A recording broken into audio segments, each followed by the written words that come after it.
Thomas Sankara, capitaine de 35 ans, président de la Haute-Volta, il a pris le pouvoir par un coup d'État le 4 août 1983.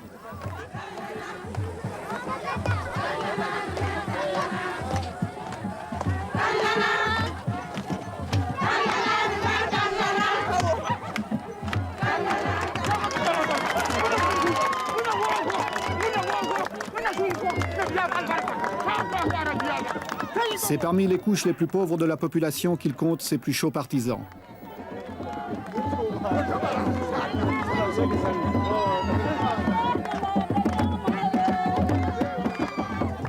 Malgré son jeune âge, son engagement politique n'est pas récent. En 1980, il est secrétaire d'État à l'information sous l'avant-dernier régime avant de démissionner. Puis, participant au coup d'État du dernier président, le commandant médecin Jean-Baptiste Ouédraogo, il devient Premier ministre, est arrêté, libéré et fait le coup d'État. Sitôt au pouvoir, il veut galvaniser les foules en utilisant un langage où le slogan incantatoire tente de faire passer les mots d'ordre. Chacun doit se convaincre que c'est un changement révolutionnaire.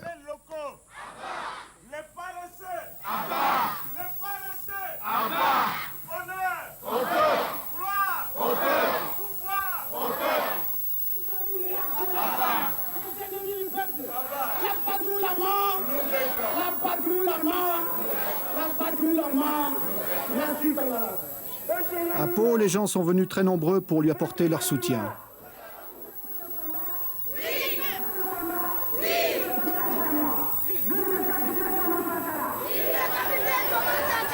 Camarades, il faut enterrer tous les ennemis du peuple.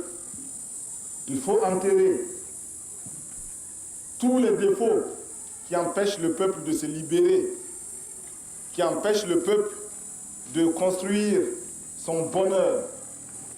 Si depuis 20 ans, chaque week-end, les femmes puisaient de l'eau comme elles le font, il y a longtemps que nous aurions rempli 20 barrages à Pau. Le pays n'est pas pauvre. Au contraire, il y a des ressources.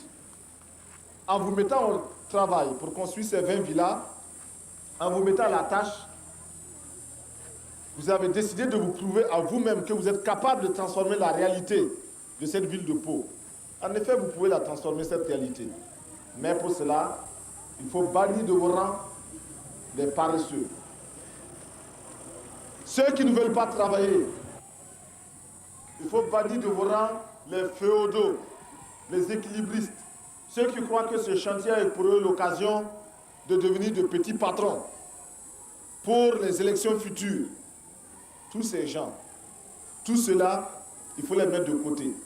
Il faut bannir de vos rangs les maris qui n'autorisent pas leurs femmes à aller sur les chantiers.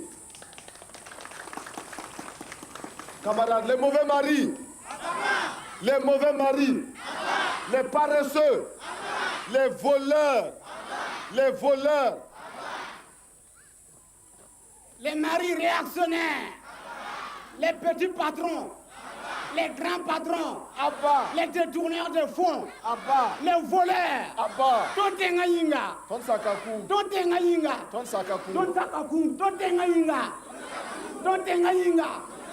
vive la révolution, vive le capitaine Thomas Sankara. On ne peut pas se développer sans mobilisation. Nous ne pouvons pas nous développer si le peuple lui-même ne prend pas son destin en main. C'est le peuple qui doit construire le pays. Ce n'est personne d'autre. C'est 20 villas aujourd'hui. Demain, ça sera 20 écoles, ça sera 20 dispensaires, ça sera 20 maternités. Et chaque année, ce sera comme ça. Camarades, l'impérialisme, le colonialisme, le néocolonialisme, le fantocisme, les voleurs, les paresseux, les détourneurs, les magouilleurs. Chaque province doit construire en effet 20 maisons pour les fonctionnaires d'ici le 4 août, les loyers étant ensuite utilisés pour les biens d'équipement. Les briques sont faites par la population avec du banco et très peu de ciment. L'État, lui, fournit le matériel.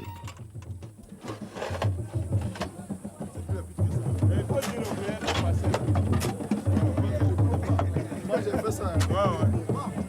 Afin d'entretenir le moral de ceux qui travaillent, le capitaine Sankara multiplie les visites de ces chantiers en mettant chaque fois la main à la pâte.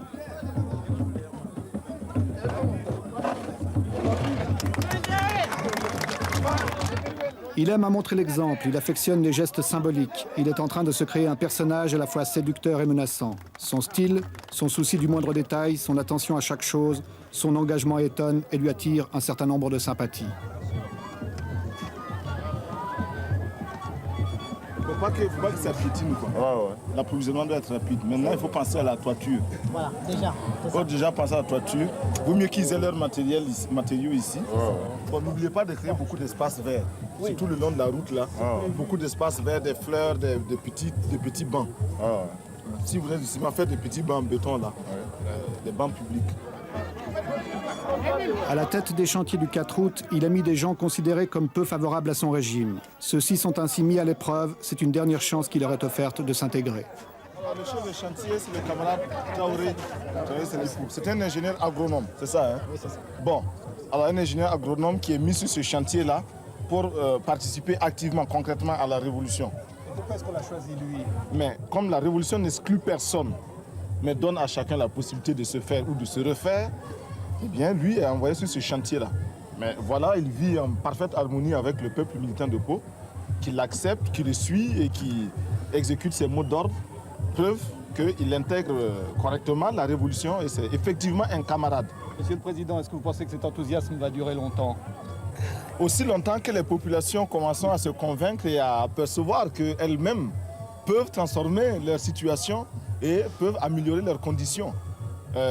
Au début, c'était des mots, ce n'était que des mots et une adhésion euphorique. Le doute avait commencé à s'installer. Aujourd'hui, il est évident que dans ce bâtiment-là, qui se construit petit à petit, grâce à l'engagement des populations, ce bâtiment-là est la preuve que la révolution apporte effectivement quelque chose de qualitatif. Merci. Pour surveiller et encadrer le chantier, un commissaire politique a été nommé. Il peut s'appuyer sur les CDR, Comité pour la défense de la Révolution, formés surtout de jeunes très actifs. Dès son accession au pouvoir, le capitaine Sankara a effrayé certains milieux qui le considèrent comme étant l'homme de Kadhafi, l'homme de la Libye. L'homme de la Libye, peut-être que la Libye a des hommes. En tout cas, il n'en a pas ici. Et en tout cas, ce n'est pas moi. Je suis au contraire un voltaïque qui connaît ses réalités, la misère de son peuple, et qui voit aussi comment ailleurs d'autres ont eu le courage de prendre leurs responsabilités.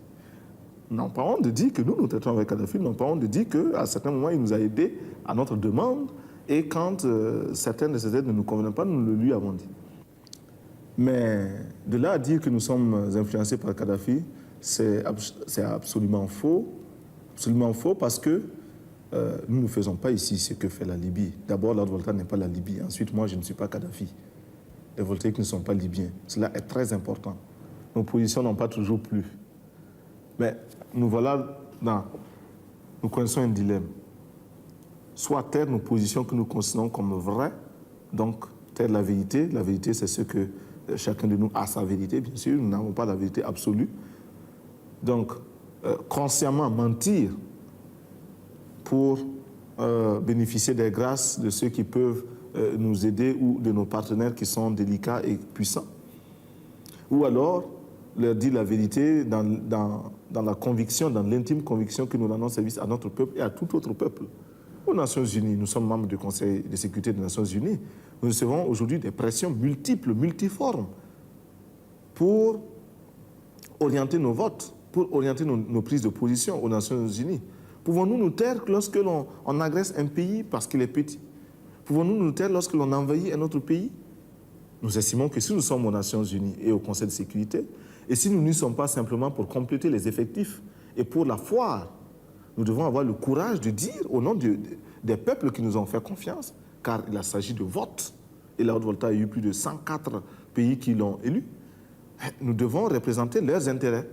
Et en particulier, ces pays non alignés qui ont massivement voté pour la Haute-Volta, nous devons quotidiennement, constamment, courageusement défendre les intérêts des non alignés d'une manière particulière, mais d'une manière générale de tous les peuples qui s'indignent Si nous ne voulons pas que le Conseil de sécurité des Nations Unies et les Nations Unies en général deviennent une caisse de résonance manipulée par quelques tambourinaires puissants, il nous faut, nous, membres, y exercer notre